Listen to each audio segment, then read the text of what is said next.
Welcome Home, a podcast for veterans, about veterans by veterans, is a project of Willing Warriors and the Warrior Retreat at Bull Run. Good morning.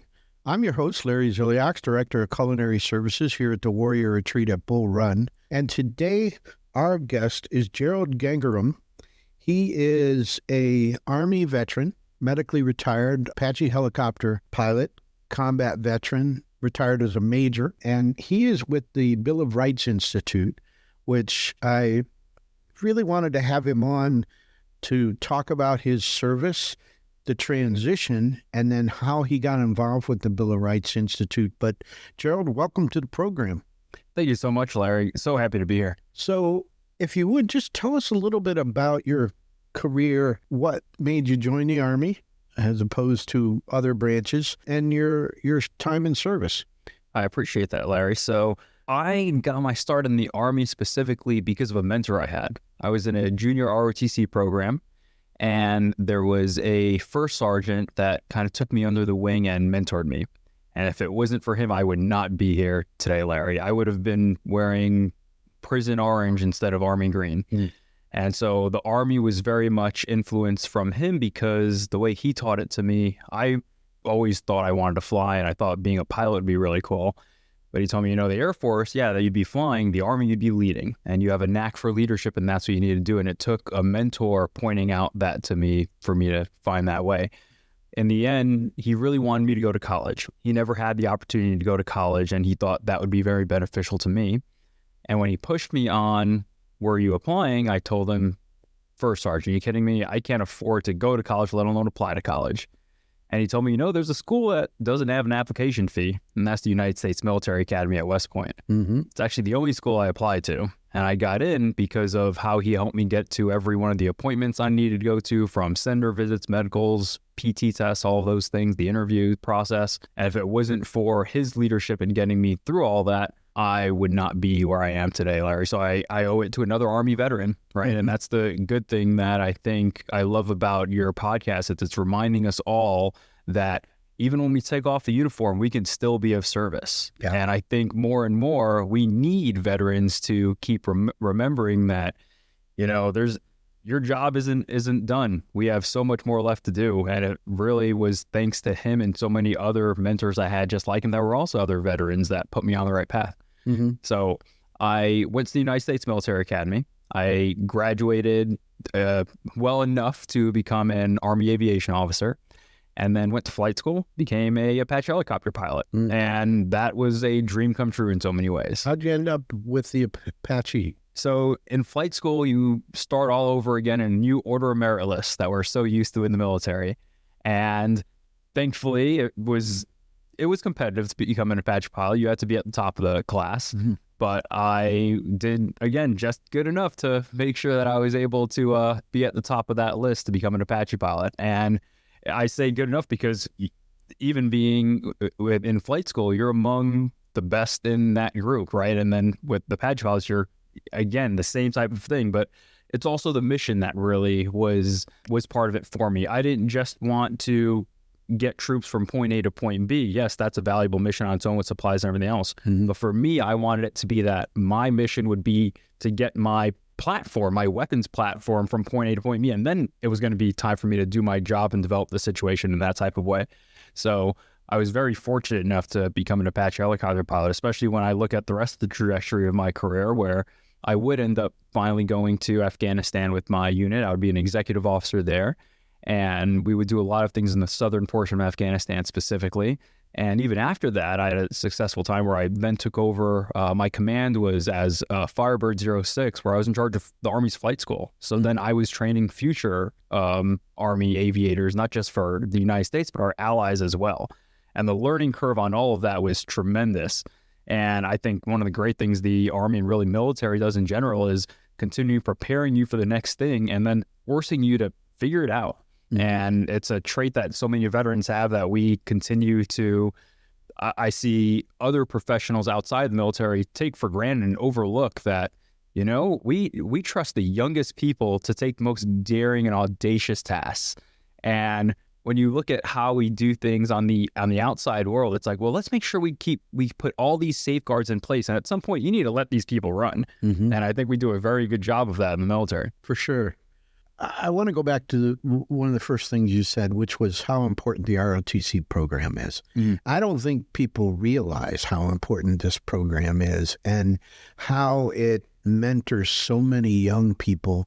And it's, unfortunately, people see it as an extension of the military and just a recruiting tool, which is so much more than that, because it allows people such as yourself to have a figure in their life that kind of is the beacon for what they want to be. I just really, I think people should make sure that they support ROTC programs as much as they can. Absolutely. And Larry, here's the thing about JROTC programs. JROTC programs are in a high school. The mission of it is not recruiting, just like you said. The mission is to motivate young people to become better citizens.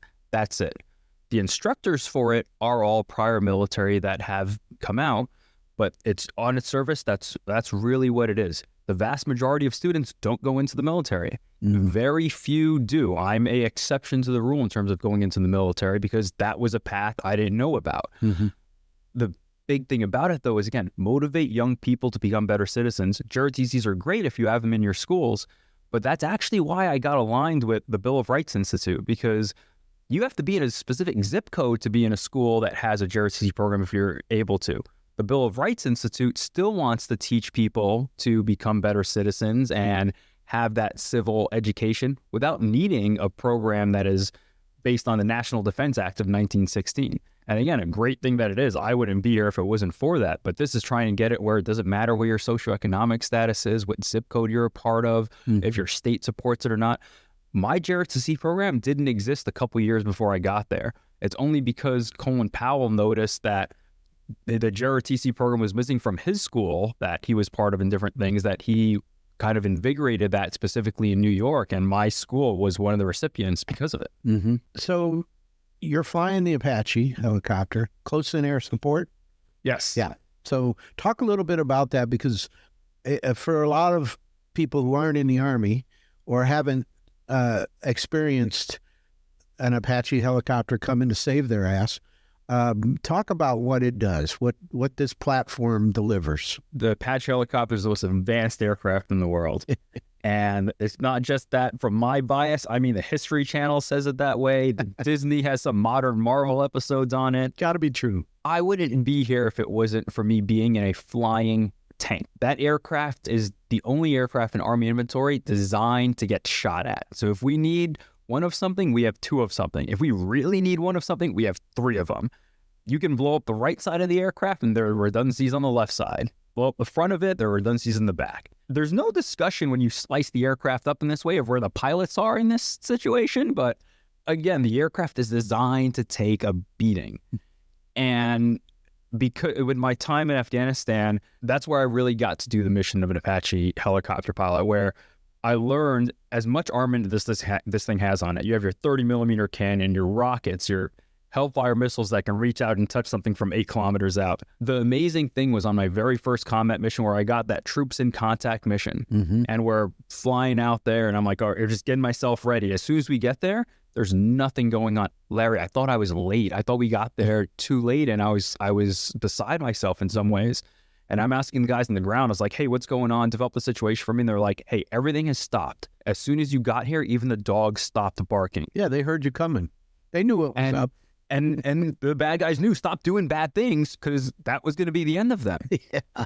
And Larry, you know, the interesting thing is that the guys on the ground then asked me, can you just stay in the sky above us for a little while, make some noise out there so I can get some rest tonight? We haven't gotten sleep because they keep coming at us.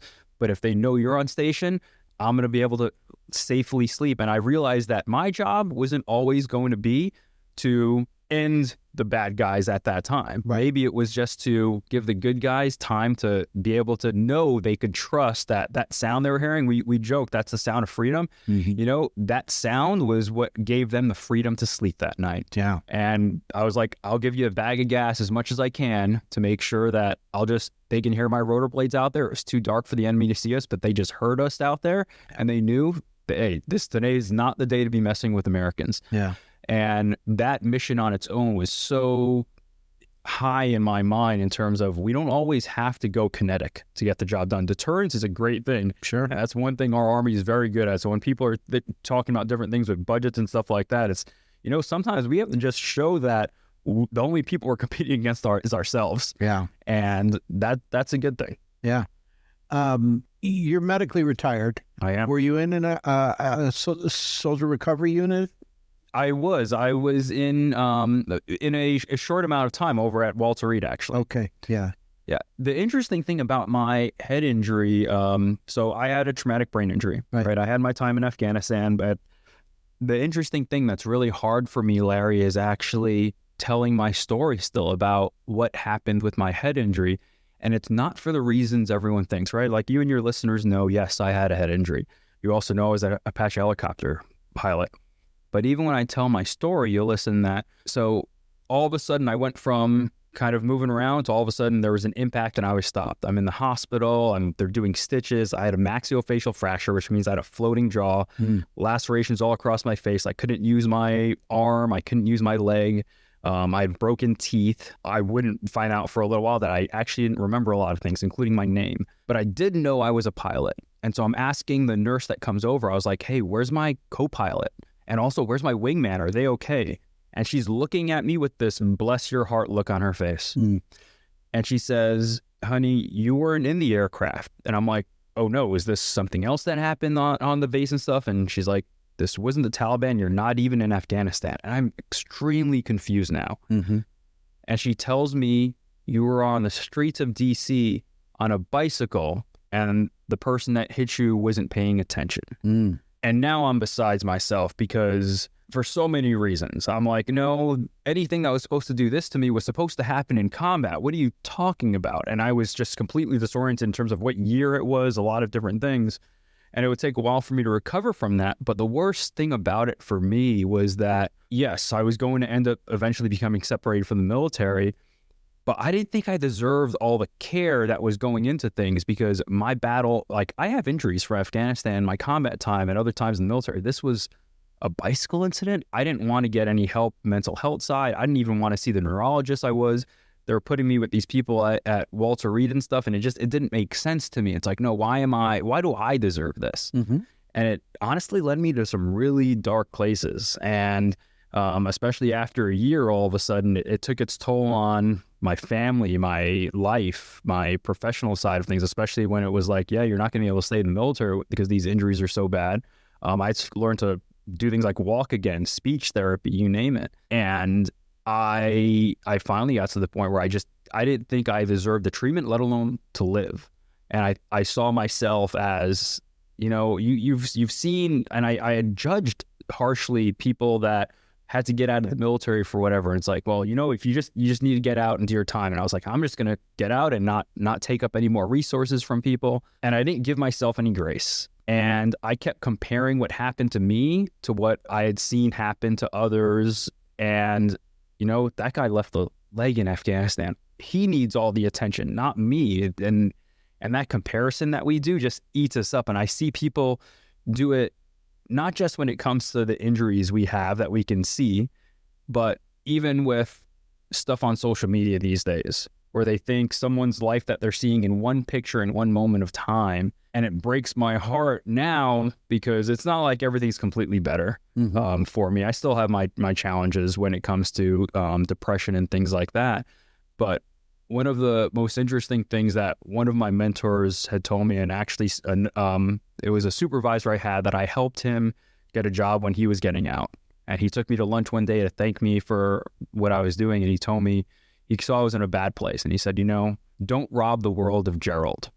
He said, if it wasn't for you and what you did for me getting this job, my family wouldn't be set up now with me getting out of the Army. He was so thankful for that, but it always stuck with me. He was like, if you can't stay alive for yourself, remember all the help that you can still give to others. You're still that leader, even if you're not wearing the uniform. And I identified with that uniform for so long, whether it was in the Army, at West Point, in high school, in the JROTC and stuff. Like, that was just, I was used to, people see the uniform and have the respect of the uniform. My resume is literally on my chest. And I felt like I was missing that. And it took a while for me to transition out of that. And it, thankfully, I was able to do that, and I was given the affordability to do that by others that believed in me. Your care that you got at Walter Reed, it was top notch. Yes, I know it was. VA, do you go to the VA for treatment? Yeah, I'm 100% disabled, and so I'm with the VA as well. Good. And in the beginning, it was there are good and there are bad, right? The VA is very under-resourced for everything it needs to do. The people there, I believe, want to help. It's that there's a bureaucracy in place that makes some things difficult, whether it was me trying to get a certain medication and having to go through this whole process because the requirements are not based on what side effects work for people, but it's a dollar amount, right? Like you would have with any other insurance company out there, not just within the government. Yeah. And there are those things that we can always do a better job of things. And I did have an incident where it took years to get appointments that really should not have taken that long. Yeah. It's not for, I think, lack of caring for anyone at the VA. I think it's especially not the doctors and those people that are on the front lines actually helping veterans. And I have very good relationships with a lot of people in that way that I believe, like, the people doing that and want to care, they can do a lot more better even on the private practice side if money is all they cared about. But they usually are associated with veterans from their family or people they know and stuff like that. Yeah. Bureaucracy, I don't care what side you're on politically, it's bureaucrats in a lot of ways getting in the way of what people want to do. And I get that there's a reason for that when it comes to money and funds and stuff like that. But the mission of the VA is one that we need to take more seriously, right? We know the mission of a veteran or the definition of a veteran, right? Someone that has already written that blank check out payable up to their life. The veterans that we have at the VA are those that the government didn't cash up to their life, but they still are owed the services for. I mean, you play with your toys long enough, they're going to break. Yep. And these aren't just toys, these are people. They're not numbers. And we all hear those good success stories of, well, this one sender got involved and was able to get Private Joe what he needed for this or whatever, housing and stuff like that. We have a long way to go because not everyone has a sender that they can call up in that same way, because that's just not the way that things work. And in some cases, the best people that are helping other veterans get what they need are other veterans. And I commend us for doing that. And that just goes to the service nature that we all have, but we need help from other people as well. And I hope that the rest of America that I know wants to set up can just see that there are other things that we can continue to do together just to raise these issues in general. Remember that citizenship is a two-way street. Yeah, for sure. So you're medically retired and you get out of the service, and are you wondering what you're going to do? I'm wondering a lot of things. I am wondering how I'm going to make a living and support myself if I'm going to be on the street. In the beginning, I didn't know I was going to be medically retired. I didn't know medical retirement was a thing. Thankfully, my bosses took care of me in that type of way, and they actually stepped up as leaders and made that part of what was happening instead of just, I thought it was just medical discharge. So I was very fortunate to be medically retired, and I'm very thankful for that. Not everyone is afforded that opportunity. But in the beginning, I was kind of woe is me, partially because I had to focus still on medically recovering. So I wasn't able to do anything except try and manage my pain, still working on mobility and things like that. But thankfully, what ends up happening organically, and this is something that I'm very fortunate in, is people started asking me to share my story in different ways. And it wasn't necessarily about my injury and stuff, but just the life I had lived, yes, in the military and also before, with even how I got into the military.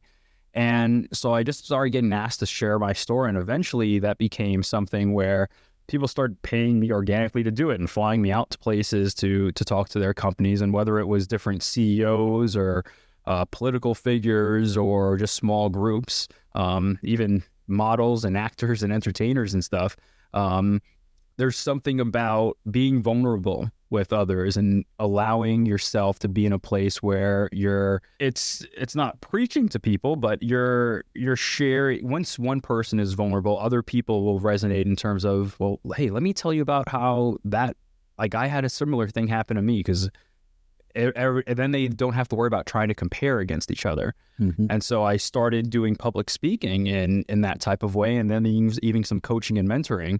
And for me, it became a very organic thing. But the whole time I kept wondering, what's that next second service going to completely look like? Is this what it is right now, or is there more to it? Because again, I really do believe we're not done. If you're done, you're just done with that first act when you take off the uniform. What's the second service going to be? Maybe the third service, depending on where you're at. What leads you to the Bill of Rights Institute? That is a great question. This is an organization that I was looking at some different things with organizations that I could align with that shared I mentioned to you that first sergeant. Well, he passed away earlier this year. And I remember speaking at his funeral and just this wave coming over me of, is this really all he wanted you to do? Or is there more that you can do to continue the legacy that he had? Because he would help not just me get into West Point, but thousands of other people get into college. And that is no small feat, where there were hundreds, so many people that showed up to this man's funeral over the course of several days, flew in for it and everything, because he had that much of a legacy. And his legacy will continue to live on when you look up the indexes of biographies I know in the future. And that got me looking at who else I could align with in terms of trying to do more. And this organization with the Bill of Rights Institute, this is a nonpartisan, nonprofit organization. It was founded 25 years ago. And in it, we teach teachers and students with the goal of ensuring all young people have access to quality civics and history education, where it's all about learning the ideals of a free and just society. And the Bill of Rights Institute works with more than 76,000 teachers. And that means that their reach nationally is 7.6 million students a year. And their mission goes right to the heart of, again, motivating young people to become better citizens. What I love the most is that, Larry, they provide all of their resources for free. So that means that we have more than 4,000 classrooms, and the 4,000 classroom resources are on our website, which is www.mybri.org. Quality education programs for students and teachers, doesn't matter if you're a charter school, public school, your home school. Most teachers don't use their textbooks that are provided by the state more than 2 to 3 times a week. So what are they doing with that other 3 days a week? It means that they're getting them from somewhere else. We want to make sure they're quality products. These are done at the PhD level by people. And it's all with making sure that we can have discussions about things where it isn't just, here are the facts of things that one person, a generalist, is writing about. No, this is something that people have actually looked at on both sides of the argument. And it's, how do we maybe debate these? Especially now in the environment we have, it's no secret, Larry, we live in a very divided and polarizing times, right? And BRI teaches students to think critically and look at both sides of an issue. We even have things that are point and counterpoint lessons. That means students are learning to engage civilly and respectfully, even with people they disagree with. These are 2 very important life lessons that, especially now, we take for granted. Like, people, me and you can come over to the table and we can discuss a topic where we have very different things. But I know, because you are my brother, Larry, and I know that a disagreement we have doesn't mean that I disagree with you as a person. Right. We don't have that in society these days. People are worried about their neighbors. Like, how is the biggest threat to our democracy and our threat supposed to be like, oh, I'm worried about what my neighbor thinks because they have a different political ideation? That has nothing to do with this. So that's the thing, especially when it comes to members of our military have devoted themselves to defending our Constitution. And America's founding principles like liberty, justice, equality. BRI gives students the opportunity to learn about these principles and why they're worth protecting and preserving.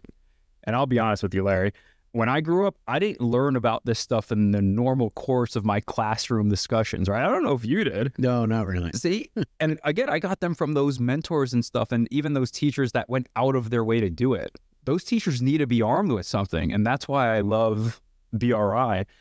See, if we don't learn about our rights, freedoms, and responsibilities as citizens, it's easy to take them for granted. And my mom is an immigrant to this country, but she very much believed in this, where she would have there was an American flag banner that she had put up in one of our rooms at some point, and on the bottom of it, it said, "America, love it or leave it."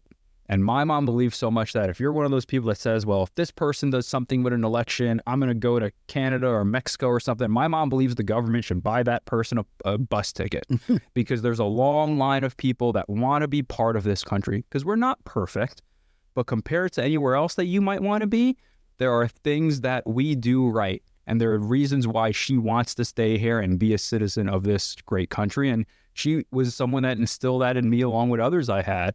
And the good thing about the Bill of Rights Institute is that BRI helps to educate future generations of American citizens for this same type of thing. Again, right? It's teaching civics virtues that are important to veterans and members of the armed forces, like courage, honor, integrity, responsibility. Founding principles are part of our doctrine at the Bill of Rights Institute. Like, they should be the bedrock of everything that we're doing in every organization, I feel, right? Like, these founding documents shouldn't just be stuff that the government uses. Why aren't they part of what our businesses use as well? Like, this would be a much better place if everything kind of had that as our center point, and then we go from there. Yeah. Give us the webpage again. So the website is www.mybri.org. Okay. And I'm going to have that in the show notes. And I really think everybody needs to go to the webpage and take a look. And these resources are top-notch. I mean, I've read through a good number of them. Make sure that if you know a teacher, send them a link. If you know somebody who's homeschooling their kids, send them a link. Your state representative, your congressperson, your mayor, send them a link. Spread the word, because this is an organization that's non-political. It's just geared towards making our younger people better citizens. Yeah. And if we don't have that, we're going to have real problems. Yeah. This is just such important work that you do. I really, really appreciate it. If there's one thing that you'd like to leave our listeners with about Bill of Rights Institute, what would that be? This is an organization that has the opportunity to solve a significant problem that we have, a crisis we have in our country.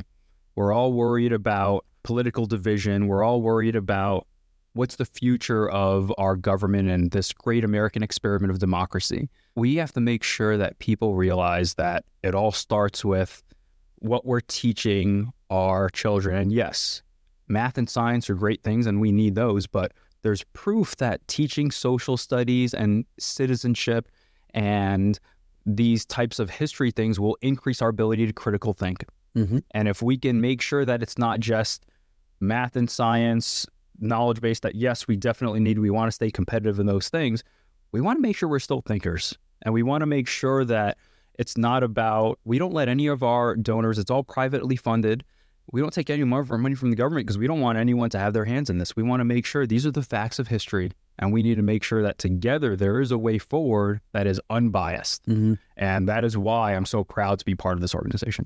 Well, I really appreciate you coming by and sitting down with us and talking about your service and your continued service to the Bill of Rights Institute. We don't say thank you for your service here. We say welcome home. That's what the big sign out front was. And it's why we call the podcast Welcome Home. Thanks again. I really appreciate it. Thank you, brother. I appreciate it. For our listeners, we'll have another episode next Monday morning at 5 a.m. If you have any questions or suggestions, you can reach us at podcast@willingwarriors.org. Until then, thanks for listening. The Welcome Home podcast is brought to you by Willing Warriors, a nonprofit organization serving active duty service members and veterans since 2012. To learn more, please visit our webpage at willingwarriors.org.